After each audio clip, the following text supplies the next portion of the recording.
Hello दोस्तों, स्वागत है आपका यूपी स्पेशल के आज के इस एपिसोड में। जैसा कि आप जानते हैं कि सप्ताह के अंत में एक एपिसोड हम लेकर आते हैं जो कि उत्तर प्रदेश विशेष के संदर्भ में होता है। तो आज हम चर्चा करेंगे उत्तर प्रदेश से संबंधित प्रमुख नदियों के बारे में। आपके परीक्षा में नदियों से संबंधित प्रश्न भी अक्सर पूछे जाते हैं, प्रीलिम्स और मेंस दोनों के लिए ये इंपॉर्टेंट होता है।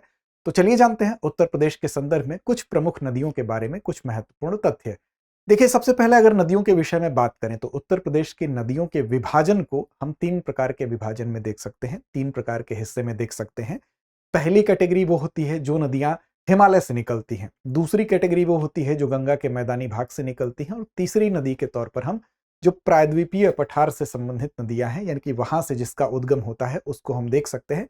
कुछ अन्य श्रेणी की नदियां भी हैं जिसको हम अन्य में रख सकते हैं। देखिए, उत्तर प्रदेश में अगर बात करें तो जो हिमालयी नदियां हैं, यानी कि जिसका उद्गम हिमालय से होता है, वो प्रमुख नदियों उनमें अगर नाम लिया जाए तो गंगा और यमुना सबसे प्रमुख नदियों के तौर पर हैं। हालांकि अन्य नदियां भी हैं जिसमें कि काली या शारदा नदी, रामगंगा, घाघरा, गंडक और राप्ती नदी भी आती है। इसी तरह से गंगा के मैदानी हिस्से से जिसका उद्गम होता है, उसमें सबसे ज्यादा सवाल पूछे गए हैं आपके गोमती नदी से। तो गोमती नदी है, इसके अलावा वरुणा, और वरुणा के अलावा पांडो, सई और ईशान, ये भी कुछ नदियां हैं जो कि गंगा के मैदानी हिस्सों से निकलती हैं। तो सई नदी पर भी सवाल पूछा गया है। ईशान और पांडो नदी भी आप याद रखेंगे, ये भी आगामी परीक्षा में आपके लिए महत्वपूर्ण हो जाते हैं। प्रायद्वीपीय पठार से निकलने वाली कुछ नदियों का अगर हम जिक्र करें तो इसमें चंबल, केन और बेतवा का अक्सर आप नाम सुनते हैं। ये वो नदियां हैं जो कि प्रायद्वीपीय पठार से जिनका उद्गम होता है। टोंस नदी भी है। टोंस ये वो वाली टोंस नहीं है, ये दूसरी टोंस है, इसको तमसा नदी भी कहा जाता है। ठीक, ये भी है आपके प्रायद्वीपीय पठार से निकलने वाली नदियां। इसके अलावा कनहर और रिहंद नदी भी इसके अंतर्गत आते हैं। तो एक एक करके कुछ महत्वपूर्ण तथ्य इन नदियों के विषय में हम देखेंगे, बात करेंगे। तो प्रमुख नदियां शीर्षक को आगे बढ़ाते हैं और चर्चा करते हैं आज हम इसी के ऊपर। सबसे पहले अगर गंगा और यमुना नदी की बात करें तो पहले नंबर पर चर्चा गंगा की ही बनती है। तो गंगा नदी की विस्तार से चर्चा हम थोड़ा सा शुरू करें। देखिए, गंगा नदी की जब भी बात आती है तो इसकी कुल लंबाई की बात आती है। अगर पूरे राष्ट्रीय परिप्रेक्ष्य में देखें तो इसकी लंबाई कितनी है, आप जानते होंगे कि गंगा नदी जो है ये कहां से निकलती है, पहले तो यही इंपॉर्टेंट है। तो आप जानते हैं कि गोमुख से निकलती है। कहां से निकलती है? तो गोमुख से निकलती है। और यहाँ पर जो ग्लेशियर है, उस ग्लेशियर का नाम क्या है, तो वो भी आपसे पूछा जाता है कई बार। तो गंगोत्री से निकलती है। ठीक, तो यहाँ पर गोमुख या गंगोत्री से इसका उद्गम होता है। और यहां से जो टोटल, अगर पूरे देश में अगर इसकी लंबाई की बात करें, भारत में इसकी लंबाई की बात करें, तो 2525 किलोमीटर जो है इसकी लंबाई है। कितनी है? 2525 किलोमीटर इसकी लंबाई है। लेकिन अब यहीं पर दूसरा सवाल और बन जाता है कि आखिर उत्तर प्रदेश की जब बात हो रही है तो उत्तर प्रदेश में इसकी लंबाई कितनी है। तो ये सवाल भी इंपॉर्टेंट है। तो उत्तर प्रदेश में लगभग 1140 से लेकर 1145 किलोमीटर तक ये प्रवाहित होती है। ठीक, तो ये प्रमुख तथ्य है, ये आपको याद रखना है। अब देखिए, गंगा की जब बात होगी तो गंगा की उत्पत्ति जिस जगह से होगी, यानी गोमुख से जब उत्पत्ति होगी, गंगोत्री से जब गंगा का उद्गम होगा, तो वहां से एक धारा इधर होती है और दूसरी धारा मान लीजिए इधर होती है। ठीक, तो यहां से गोमुख से निकल रही है तो उसकी उत्पत्ति किस नदी के रूप में होती है? तो यहां पर भागीरथी के रूप में होती है। इस बात को आप याद रखेंगे। तो भागीरथी रूप के रूप में एक धारा यहां से गोमुख से निकलती है, गंगोत्री से निकलती है। और इसी प्रकार इस दिशा से भी एक अन्य धारा निकलती है। और ये दोनों धाराएं आकर जब एक जगह मिल जाती हैं, उस जगह को कहते हैं देवप्रयाग। ठीक, उस जगह को कहते हैं देवप्रयाग। और ये आप कह सकते हैं कि जो धारा है ये किसकी है? तो ये अलकनंदा नदी की धारा है। ठीक, अब ये धारा जब देवप्रयाग में मिल जाती है तो यहां पर देवप्रयाग में अलकनंदा और भागीरथी का जब संगम होता है, तो यहीं से आप कह सकते हैं कि गंगा नदी इसका नामकरण हो जाता है। गंगा इसका नाम यहीं से कहलाने लगता है। ठीक, लेकिन इससे पहले अलकनंदा में भी कुछ पहाड़ी संगम होते हैं। कुछ नदियां इसमें आकर मिलती हैं और वहां पर भी कुछ पवित्र तीर्थ स्थल के रूप में वो जाने जाते हैं। वो स्थान भी आपको पूछे गए हैं परीक्षा में। जैसे कि अलकनंदा नदी में पहाड़ी में ही एक संगम होता है धौली गंगा का, और जहां पर धौली गंगा का संगम होता है उस जगह को क्या कहते हैं? तो उस जगह को कहते हैं विष्णु प्रयाग। ध्यान रखिएगा, वो जगह क्या कहलाता है? वो जगह कहलाता है विष्णु प्रयाग। और इसी तरह से अलकनंदा में फिर आगे चलकर आप देखेंगे कि यहां पर एक अन्य नदी जिसका नाम है मंदाकिनी। ठीक, मंदाकिनी का संगम होता है और अलकनंदा और मंदाकिनी के संगम से क्या बनता है? तो बन जाता है रुद्रप्रयाग। ठीक, और फिर आगे वो धारा बढ़ती है और फिर ये धारा अलकनंदा और साथ साथ इधर से आती हुई मुख्य जो गोमुख से निकल रही है भागीरथी, उनका संगम होता है तो कहलाता है देवप्रयाग। तो इस तरह से ये जो डिफरेंट डिफरेंट प्रयाग है, इनका कॉन्सेप्ट, इन पर भी कई बार प्रीलिम्स परीक्षा में सवाल पूछे जा चुके हैं, तो ये आपको याद रखना है। फिर यहां से गंगा आगे बढ़ती है और ये हरिद्वार में जब आती है तो हरिद्वार में ये मैदानी हिस्से में प्रवेश कर जाती है। लेकिन इसके बाद आपके लिए महत्वपूर्ण सवाल होता है कि यूपी में इसका प्रवेश कहां होता है। तो आपको दिख रहा है ये यमुना नदी है, ये गंगा नदी है। तो उत्तर प्रदेश में जब आएंगे तो यूपी में इसका प्रवेश आप देखेंगे तो किस राज्य में होता है, ये भी सवाल पूछा जा सकता है। राज्य कह रहे हैं, क्षमा करिएगा, जिले में। तो यहां पर बिजनौर डिस्ट्रिक्ट में ये क्या करती है, ये प्रवेश करती है गंगा नदी उत्तर प्रदेश के अंदर। ठीक, तो बिजनौर आपको याद रखना है, इसका प्रवेश यूपी में होता है। और साथ साथ कन्नौज में जब आप आएंगे तो कन्नौज में राम गंगा नदी इससे मिलती है, यानी कि राम नाम की एक गंगा नदी, राम गंगा नदी, राम से मिलन कहां हो रहा है, राम का धाम भी यूपी में है, और राम गंगा नदी, गंगा में मिलन भी उसका कहां पर हो रहा है, उत्तर प्रदेश के ही कन्नौज में हो रहा है। तो ये कुछ प्रमुख तथ्य हैं गंगा नदी के बारे में। आगे बढ़ेंगे, इन सारी चीजों को और स्पष्टता से आप जानेंगे, लेकिन उससे पहले एक महत्वपूर्ण सूचना आपके लिए है कि अगर आप यूपी पीसीएस की तैयारी करना चाहते हैं प्रीलिम्स और मेंस की समग्र रूप से, तो आपके लिए एक बेहतरीन कोर्स है यूपी पीसीएस फाउंडेशन कोर्स। इस कोर्स के अंतर्गत आप प्रीलिम्स मेंस दोनों की तैयारी एक साथ कर सकते हैं। इसके लिए दो माध्यम है, एक तो आप ऑफलाइन मोड में तैयारी करना चाहते हैं अगर, तो हमारी प्रयागराज और लखनऊ शाखा से जुड़ सकते हैं। ऑनलाइन माध्यम में अगर आप तैयारी करना चाहते हैं तो क्लासरूम से लाइव क्लासेस के माध्यम से 600 घंटों से ज्यादा की कक्षाएं होंगी, और इन कक्षाओं के माध्यम से प्रीलिम्स मेंस दोनों की आपकी तैयारी होगी। अब इसकी विशेषता यह है कि कोर्स जिस दिन से आपकी शुरुआत होगी उस दिन से लेकर 3 वर्षों तक उसकी वैलिडिटी होगी, यानी कि इस वैलिडिटी में जितनी बार चाहें उतनी बार इस कोर्स को आप देख सकते हैं, अपना रिवीजन कर सकते हैं, अपने तरीके से नोट्स भी बना सकते हैं, हालांकि वो सारी सुविधा इसमें मिलेगी। फिर 2 साल तक का यूपी पीसीएस का प्रीलिम्स का टेस्ट सीरीज भी आपको फ्री मिल रहा है, निःशुल्क मिल रहा है इस कोर्स के साथ। इसका फायदा यह है कि जो पढ़ाई आप कर रहे हैं, जो तैयारी आपकी चल रही है, उसका टेस्ट भी आप देकर अपने आप को परखेंगे, तो एक कंप्लीट तैयारी का पैकेज यह है। अब इसके विषय में अगर अतिरिक्त जानकारी आपको चाहिए, विस्तार से जानना चाहते हैं, तो 2-3 तरीके हैं। पहला तो तरीका यह है कि दृष्टि लर्निंग ऐप को आप डाउनलोड कर लीजिए, वहां पर यूपी पीसीएस के फाउंडेशन कोर्स को सर्च करिए और वहां पर ढेर सारी उसके बारे में इंफॉर्मेशन है वो आप ले लीजिए। वहां जो जो इसकी विशेषताएं आपको पता चलेंगी। फिर भी लगता है कि इसके अलावा भी आपका सवाल है, आप उसका भी उत्तर चाहते हैं, तो उसके लिए आप कॉल कर सकते हैं। 8750187501 ये नंबर है, इस पर आप संपर्क कर लीजिए, आपकी सारी दुविधा दूर होगी।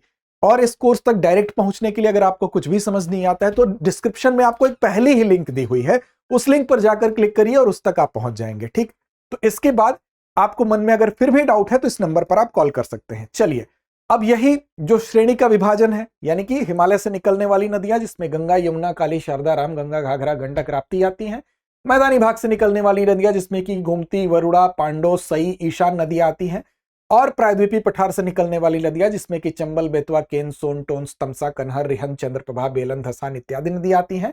और ये राज्य के संपूर्ण नदी तंत्र जो है उसमें उत्तर और दक्षिण में जो है आप देखेंगे तो हिमालय और साथ साथ विंध्याचल के द्वारा, ये इन दोनों पर्वत श्रृंखलाओं के द्वारा ये नदी तंत्र जो है कंट्रोल होता है। अब आगे बढ़ेंगे, गंगा के विषय में जो बात आपको बताई गई उसको और स्पष्ट आपको करेंगे। ये एक चार्ट है, आप इसको चाहें तो स्क्रीनशॉट ले लीजिए, जिसमें कि गंगा, यमुना, घाघरा, चंबल, सोन और रामगंगा, इनके विषय में कुछ इंफॉर्मेशन है, जैसे इनकी लेंथ क्या है, इसके बाद इसमें जो अगर हम देखें तो इन नदियों का ओरिजिन क्या है, ये सारी चीज यहां पर दी हुई है। तो आप इसको चाहें तो देख सकते हैं, इसका स्क्रीनशॉट ले सकते हैं, ये फैक्ट्स है। अब देखिए, गंगा की जो हम बात कर रहे थे वो इंफॉर्मेशन यहां है कि गोमुख गंगोत्री हिमनद से निकलती है, उसके बाद ये 1140-45 किलोमीटर लेंथ इसकी यूपी में है, यानी कि यूपी में अगर सबसे लंबी नदी बहने वाली पूछा जाए तो गंगा ही होगी। और प्रवेश कहां पर होता है, तो प्रवेश आपको बताया गया था कि बिजनौर डिस्ट्रिक्ट में, ये उत्तर प्रदेश में एंटर करती है। और प्रवाहित होने वाले राज्य कौन कौन से हैं, तो उसमें उत्तराखंड, उत्तर प्रदेश के साथ साथ बिहार, झारखंड और पश्चिम बंगाल भी हैं।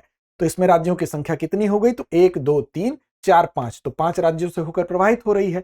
अब इधर से चलती है गंगा और इधर से चलती है मान लीजिए यमुना, और ये दोनों कहां पर मिलती हैं, तो ये जहां मिलती हैं वो तीर्थराज कहलाता है, प्रयागराज कहलाता है। ठीक, अब यहां पर यमुना के विषय में भी बात करेंगे, लेकिन उससे पहले एक बात स्पष्ट कर दें आपको, जो बात हमने आपको बताया कि यहां पर गोमुख से, गंगोत्री हिमनद से भगीरथी के रूप में जन्म होता है धारा का, और फिर यहां पर दूसरी जो धारा जो अलकनंदा वाली है उसमें विष्णु प्रयाग, ये 2 बार रुद्रप्रयाग लिख गया है तो एक को ना मानिए आप, फिर दूसरे बार धौली गंगा और अलकनंदा मिलकर विष्णु प्रयाग बनाती है। फिर आगे बढ़कर मंदाकिनी और अलकनंदा मिलते हैं तो रुद्र प्रयाग बनता है। फिर देव प्रयाग में आकर ये वाली धारा, गंगोत्री वाली धारा और साथ साथ इधर की धारा जो अलकनंदा वाली धारा थी, अलकनंदा मंदाकिनी मिलकर रुद्रप्रयाग से आगे बढ़ते हैं और देव प्रयाग में अलकनंदा और साथ साथ भागीरथी, ठीक, ये दोनों मिलते हैं, देव प्रयाग बनता है। फिर मैदानी हिस्से में हरिद्वार में प्रवेश होता है। फिर ये उत्तर प्रदेश में देख रहे हैं एंटर बिजनौर में हो रही है और फिर आगे बढ़ती है तो कन्नौज में इससे रामगंगा मिल जा रही है और फिर ये बहते हुए बंगाल की खाड़ी में धीरे धीरे पहुंच जाती है। ठीक, तो यहां पर ये इसकी यात्रा का क्रम है। ठीक, अब देखिए, अब बात करेंगे हम, यहां से भी सवाल उठते हैं कि इसके बाएं तट पर कौन कौन सी नदियां आके मिल जाती हैं और इसके दाहिने तट पर, तो यहां से सवाल पूछे जाते हैं, तो इसको भी आप ध्यान में रखिएगा। तो देखिए, गंगा नदी अगर बह रही है तो इसके बाएं तट पर रामगंगा, जो कि आपको बताया गया, अभी बताया गया है, कमेंट करके बताइए कि किस जगह आकर मिलती है। और ये चीज अब आपका काम है कि आप सर्च करिए कि किस जगह पर ये नदियां आकर गंगा नदी से मिल रही हैं। फिर गोमती नदी मिलती है इसके बाएं तट पर ही, घाघरा नदी मिलती है इसके बाएं तट पर ही, गंडक नदी भी मिलती है, कोसी नदी भी मिलती है और बागमती नदी भी मिलती है, बागमती नदी भी मिलती है। तो ये इसके बाएं तट से मिलने वाली नदियां हैं। साथ साथ अगर इसके देखेंगे गंगा नदी के प्रवाह की दिशा के दाहिने तट से मिलने वाली नदियों को देखेंगे तो इसमें यमुना नदी, टोंस नदी और सोन नदी प्रमुख हैं। ध्यान रखिएगा, ये उत्तराखंड वाली टोंस नदी नहीं है, ये तमसा नदी की बात यहां पर की जा रही है। ठीक है, तो ये भी आपको याद रखना है, स्क्रीनशॉट आप इसका भी ले सकते हैं। मगई नदी का उल्लेख भी यहां किया जा सकता है, जो कि गंगा की एक सब ट्रिब्यूटरी नदी के तौर पर जानी जाती है। तो मगई नदी का संबंध क्या गंगा नदी से है? तो बिल्कुल है, मगई इसकी सब ट्रिब्यूटरी नदी के तौर पर जानी जाती है। ठीक, ये तो हो गई गंगा की बात। अब गंगा से ही संबंधित एक तथ्य और है कि गंगा नदी के बाएं तट और दाहिने तट दोनों पर बसे हुए नगरों से भी सवाल पूछे गए हैं। एक नजर इस पर भी डाल लीजिए और इसका स्क्रीनशॉट भी ले लीजिए। देखिए, अगर बाएं तट और दाहिने तट को अपनी सुविधा के लिए इस तरह से डिवाइड कर दिया जाए, ठीक, आपको याद रखने के लिए अगर इस तरीके से डिवाइड कर दिया जाए ताकि आपको याद हो जाए, तो देखिए, बाएं तट पर गढ़ मुक्तेश्वर, वाराणसी, गाजीपुर, प्रयागराज जैसे प्रमुख यहां पर शहर उल्लेखनीय है, जो गंगा के किस तट पर हैं? बाएं तट पर है। अब यहां पर सबसे प्रसिद्ध आपको क्या दिखाई दे रहा है? प्रयागराज दिखाई दे रहा है और वाराणसी दिखाई दे रहा है। तो प्रयागराज और वाराणसी ये दोनों बाएं तट पर स्थित हैं, याद रखना है आपको। और दाहिने तट पर अगर देखें तो कन्नौज, जहां का इत्र फेमस है, कानपुर एक औद्योगिक शहर है, मिर्जापुर आजकल काफी चर्चा में है। ठीक, तो यहां पर ये जो है फर्रुखाबाद है। फर्रुखाबाद क्यों फेमस है? चलिए कमेंट करिए, बताइए। इन सारी जगहों का जिसका नाम यह है ODOP, यानी कि वन डिस्ट्रिक्ट वन प्रोडक्ट, वो भी तैयार रखिएगा कि किस जगह का कौन सा प्रोडक्ट है। तो देखिए, ये शहर दाहिने तट पर फर्रुखाबाद, कन्नौज, कानपुर और मिर्जापुर जैसे प्रमुख शहर इसके दाएं तट पर स्थित है। और डायरेक्ट यहां से सवाल पूछा जा सकता है आपसे, सीधे तौर पर कह दिया गया दो स्टेटमेंट देकर कि गाजीपुर गंगा के बाएं तट पर स्थित प्रमुख शहर है। तो यहां पर आप पढ़े रहेंगे तो बता देंगे कि यह कथन सही है। ठीक, तो ये भी आप स्क्रीनशॉट ले सकते हैं और इसको तैयार कर लेंगे। अब बात हम करेंगे अन्य नदियों की भी, यमुना की भी बात करते हैं। यमुना की खास बात क्या है? देख रहे हैं आप, एक बड़ा सा चाप बना हुआ है, आर्क बना हुआ है। तो यमुना की एक प्रमुख विशेषता यही है कि यमुना नदी एक तो यमुनोत्री हिमनद से निकलती है और साथ साथ बंदर पूछ के पश्चिमी ढाल से निकलती है। इसकी विशेषता ही यह है कि यूपी में एक बड़ा आर्क बनाती है, एक बड़ा चाप बनाती है। ठीक, और साथ साथ 5 राज्यों से होकर यह बहती है। उत्तराखंड यूपी में आने से पहले, उत्तराखंड, हिमाचल प्रदेश, इसके अलावा हरियाणा और दिल्ली से प्रवाहित होते हुए यूपी में प्रवाहित होती है। और यमुना यूपी में ही आकर गंगा नदी में, आप जानते हैं कि तीर्थराज प्रयागराज में जाकर क्या होती है, उसमें मिल जाती है। ठीक, जहां पर संगम, कहा जाता है कि सरस्वती नदी भी कभी यहां पर थी, विलुप्त हो चुकी है, तो वहां पर संगम होता है, वहां पर महाकुंभ और कुंभ का मेला भी लगता है। चंबल जो है इसी नदी में, यमुना नदी में इटावा के पास आकर मिलती है, बेतवा हमीरपुर के पास मिलती है और केन जो है बांदा में मिलती है। तो यह भी याद रखना है। आर्क जो बना रही है ये, इसके तट पर कई प्रमुख शहर स्थित हैं, जिसमें कि आप देख रहे हैं कि सहारनपुर, शामली, बागपत, गाजियाबाद, गौतम बुद्ध नगर, अलीगढ़, मथुरा, आगरा, इटावा, औरैया, जालौन, ये सारे जो शहर है, हमीरपुर, बांदा, फतेहपुर, प्रयागराज, प्रयागराज में आकर ये गंगा से मिल जा रही है, तो इसके तट पर ही स्थित है। ठीक है, तो वृंदावन हो गया, मथुरा हो गया, आगरा, इटावा, कालपी, हमीरपुर, कौशाम्बी, ये सब क्या है, यही स्थित है। अब ये देखिए, चंबल से संगम कहां पर हो रहा है यमुना के साथ? इटावा में हो रहा है। वहीं पर बेतवा से संगम कहां हो रहा है? हमीरपुर के पास हो रहा है। और बांदा में जो है केन से संगम हो रहा है, चीला घाट के पास। ठीक, तो ये भी कुछ फैक्ट्स हैं, इसको भी आप याद रख लेंगे। तो ये हुई यमुना की बात। तो यहां पर 2 प्रमुख नदियों की हमने चर्चा की थी, यमुना, जिसका कि यमुनोत्री से बंदरपूछ के पश्चिमी ढाल से उद्गम होता है, विशेषता यूपी में एक बड़े आर्क का निर्माण करती है और 5 राज्यों से होकर उत्तराखंड, हिमाचल प्रदेश, हरियाणा, दिल्ली और उत्तर प्रदेश से प्रवाहित होती है। और यही दोनों गंगा और यमुना मिलती हैं प्रयागराज में, जिसको सरस्वती भी कहा जाता है कि तीसरी नदी थी जिस पर अभी शोध कार्य चल रहे हैं उसके अस्तित्व को लेकर। ठीक, अब चलिए कुछ अन्य प्रमुख नदियों पर भी नजर डालते हैं, जैसे रामगंगा और शारदा की बात कर लेते हैं। तो देखिए, रामगंगा नदी की अगर बात कर ले तो ये दूधा टोली पौड़ी गढ़वाल से इसका उद्गम होता है। कालागढ़ जो है वहां पर यह मैदानों में प्रवेश करती है। लेकिन यूपी से संबंधित तथ्य पे आप बात करेंगे, ये भी ध्यान रखिएगा कि जिम कार्बेट जो राष्ट्रीय उद्यान है उसको बीच से विभाजित करती है, बीच से उसके प्रवाहित होती है। ठीक, और गंगा की लेफ्ट साइड की ट्रिब्यूटरी है, यानी कि बाएं तटकीय से आके मिलने वाली है। ठीक, और यूपी में प्रवेश कहां होता है ये आपको याद रखना है। तो यूपी में प्रवेश इसका बिजनौर में होता है, ये भी याद रखना है। ठीक, रामगंगा के संबंध में बात हो रही है। और अब देखिए यहां पर कन्नौज के पास ये गंगा में मर्ज हो जाती है, तो ये भी इसके विषय में याद रखिएगा कि कन्नौज के पास उत्तर प्रदेश के संदर्भ में बात हो रही है, ये गंगा में आकर मर्ज हो जाती है। फिर दूसरी नदी जो है वो शारदा नदी है, और शारदा नदी की अगर बात करें तो मिलाम ग्लेशियर से उत्पन्न होती है, पीलीभीत और नेपाल की बाउंड्री बनाती है। यूपी के संदर्भ में सबसे खास बात यही है कि ये क्या करती है, पीलीभीत और नेपाल की बाउंड्री बनाने का काम करती है, और ब्रह्मघाट के पास घाघरा में विलीन हो जाती है। ठीक, तो ये भी याद रखना है आपको शारदा नदी। और शारदा नदी को काली गंगा या गौरी गंगा के नाम से भी जाना जाता है। बहराइच के दक्षिण पश्चिम में ये घाघरा से मिलती है, तो ये आपको याद रखना है कि बहराइच के दक्षिण पश्चिम क्षेत्र में ये क्या करती है, ये मिल जाती है घाघरा से। ठीक, अन्य नदियों की बात करें तो घाघरा की भी बात करेंगे और राप्ती की भी बात करेंगे। घाघरा और राप्ती ये दो नदियां जो है इनके उद्गम को भी देख लीजिए। तो घाघरा नदी जो है ये आप कहां से निकल रही है, तो माप चाचुंगो हिमनद से निकल रही है जो तिब्बत में स्थित है। इसके अन्य नाम की बात करें तो नेपाल में इसको कर्नाली नदी के नाम से जाना जाता है, और यूपी में पवित्र नदी सरयू के नाम से भी जानी जाती है। अयोध्या इसी के तट पर स्थित है, इसलिए इंपॉर्टेंट है। इसकी सहायक नदियों की बात कर लें तो शिख नदी, टीला नदी, शेट्टी या शेट्टी नदी, बेरी, छोटी गंडक इसकी क्या है, सहायक नदियां हैं। दूसरी नदी की बात कर लें तो राप्ती नदी, जो कि रुकुमकोट नेपाल से उद्गम इसका होता है, और इसकी प्रमुख सहायक नदी के तौर पर रोहिणी को जाना जाता है। और घाघरा और राप्ती ये दोनों उत्तर प्रदेश में ही इनका संगम होता है। ये प्रश्न आपके लिए महत्वपूर्ण है। और देवरिया के बरहज में इन दोनों नदियों का मिलन होता है, और यहीं से सवाल आपका उठेगा कि घाघरा और राप्ती इन दोनों का संगम उत्तर प्रदेश के किस जगह पर होता है, तो देवरिया के बरहज में होता है। और गंगा में फिर इसकी धारा आगे बढ़ती है, और गंगा में 1080 किलोमीटर बहने के बाद छपरा में जाकर ये गंगा, छपरा के पास जाकर गंगा में ये दोनों नदियों की जो धारा, सम्मिलित धारा है, वो जाकर मिल जाती है। ठीक, अगली नदी, इससे कई बार सवाल पूछे गए हैं, वो है आपकी गोमती नदी। तो गोमती नदी के विषय में भी बात कर लें। और गोमती नदी की श्रेणी, जैसा कि शुरू में ही आपको बताया गया था कि इस प्रकार की श्रेणी है, तो गंगा मैदान की ये नदी है, मैदानी हिस्से से इसका उद्गम होता है। और यहां पर आप देख रहे हैं एक झील जैसी संरचना दिखाई दे रही है, तो फुलहर झील जो है, गोमत ताल भी इसको कहते हैं, पीलीभीत डिस्ट्रिक्ट में है, पूर्णतः मैदान में स्थित है, तो मैदानी हिस्से से इसका उद्गम होता है।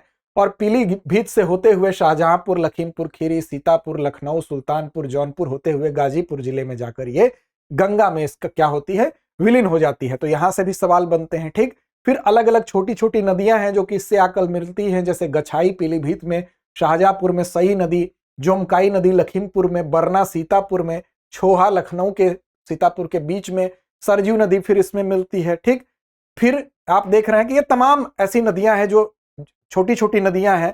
फिर कल्याणी है, कठिना है, ये कुछ स्थानीय छोटी नदियां हैं जो कि इसमें मिल रही हैं, या जिसमें ये आप दिखाई दे रहा है। तो कुल मिला के इससे सवाल क्या बनता है, इससे सवाल बनता है कि मैदानी हिस्से से इसका उद्गम होता है, और कहां पर जाके गंगा मिलती है, तो गाजीपुर डिस्ट्रिक्ट में। ठीक है ना, तो ये आप याद रखेंगे।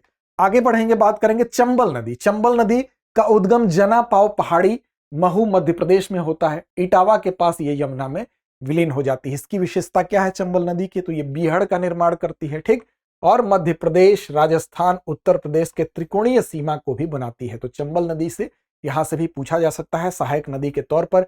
काली, सिंध, पार्वती और बनास नदियों को चंबल की सहायक नदियों के तौर पर जाना जाता है। इस पर जल विद्युत परियोजनाएं भी हैं, जिसमें कि गांधी सागर, राणा प्रताप सागर, जवाहर सागर और साथ साथ कोटा बैराज को आप याद रखेंगे। आगे चलते हैं, कुछ अन्य नदियां जिसमें कि बेतवा, केन और सोन है।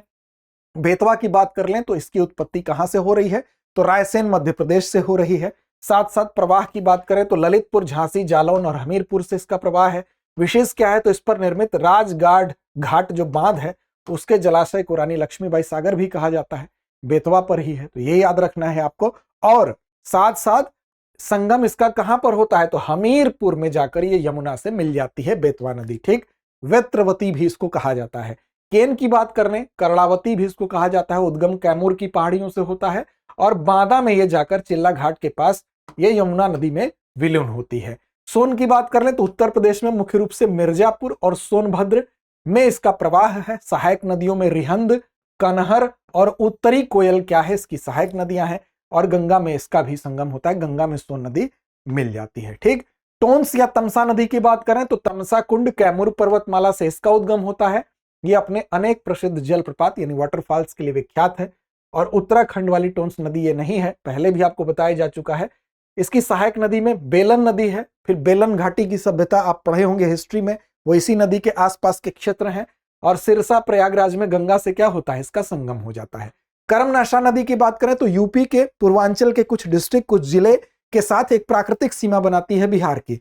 तो आप कह सकते हैं कि कैमूर पर्वतमाला जो बिहार से निकलने वाली कर्मनाशा नदी है, वो उत्तर प्रदेश में सोनभद्र, चंदौली, वाराणसी और गाजीपुर और साथ साथ बिहार के बीच में एक प्राकृतिक सीमा का निर्धारण करती है। और चौसा में ये गंगा के साथ इसका मिलन होता है, तो चौसा में कर्मनाशा और गंगा का एक संगम है। ठीक, हिंडन नदी की बात करें तो ये ऊपरी शिवालिक पहाड़ियां, सहारनपुर से ये इसका उद्गम है। और विशेषता यह है कि गंगा और यमुना के बीच में ये नदी जो हिंडन नदी है, वो लगभग 400 किलोमीटर तक समानांतर बहने वाली यमुना की महत्वपूर्ण सहायक नदी है। तो यहां से भी सवाल बन सकता है कि वो कौन सी नदी है जो कि गंगा और यमुना के पैरेलल 400 किलोमीटर बहती है और साथ साथ ही किसकी सहायक नदी है, तो ये यमुना की महत्वपूर्ण सहायक नदी है जो कि गंगा और यमुना के बीच में लगभग 400 किलोमीटर तक समानांतर बहती है। ठीक, तो ये कुछ नदियां हैं। अब इन सारी नदियों को आप तैयार कर लीजिएगा, इससे संबंधित तथ्य आ सकते हैं। अन्य भी जो नदियां छोटी मोटी हैं उसको भी आप पढ़ लीजिएगा, प्रीवियस ईयर के सवाल लगा लीजिएगा। हमारी कोशिश थी कि इस छोटे से वीडियो के माध्यम से जो महत्वपूर्ण नदियों से संबंधित तथ्य हैं उत्तर प्रदेश विशेष के संदर्भ में, वो आप तक पहुंचाए जाए। उत्तर प्रदेश का ये संपूर्ण नदी तंत्र जो है, जिसमें कि गंगा यमुना दोआब की धुरी पर ही यह संतुलित है। तो मुख्य नदियां गंगा और यमुना, उनकी सहायक नदियां और उनसे संबंधित तथ्यों को तो बिल्कुल आप कंठस्थ कर लीजिएगा। हिमालय के बर्फीले शिखरों से लेकर प्रायद्वीपीय पठारों तक, कठोर चट्टानों तक, ये विशाल जल नेटवर्क राज्य की कृषि, संस्कृति और जीवन का शाश्वत मूलाधार है। इसलिए गंगा और यमुना नदी न सिर्फ नदी तंत्र के रूप में बल्कि सांस्कृतिक महत्ता के रूप में भी और साथ साथ उत्तर प्रदेश की आर्थिकी के लिहाज से भी महत्वपूर्ण है। तो इन सभी तथ्यों को याद रखेंगे तो न सिर्फ प्रीलिम्स की परीक्षा बल्कि मुख्य परीक्षा के लिए भी आपके सहायक होगा, निबंध में भी सहायक होगा। तो इस पूरे सेशन से आप लाभ उठाइए, स्टैटिक पोर्शन को भी पढ़ते रहिए। अगले सप्ताह एक नए और विशेष टॉपिक के साथ आपके सामने फिर उपस्थित होंगे। और साथ साथ आपको बता दें कि हम आपके लिए लेकर आते हैं सोमवार से शनिवार तक सुबह 9 बजे डेली करंट अफेयर्स की लाइव क्लास। उसमें ज्यादा से ज्यादा आपकी सहभागिता हमें उत्साहित कर रही है और ज्यादा लोग जुड़ें ताकि आपकी करंट की तैयारी यूपी पीसीएस तक जाते जाते बेहतर हो सके। तो जुड़िए हमारे चैनल से। अभी तक सब्सक्राइब नहीं कर पाए तो कर लीजिए। लड़ते रहिए, अपने लक्ष्य की ओर बढ़ते रहिए। अब एग्जाम की तैयारी को और बेहतर करने के लिए हमारे चैनल को लाइक, शेयर और सब्सक्राइब करना ना भूलें।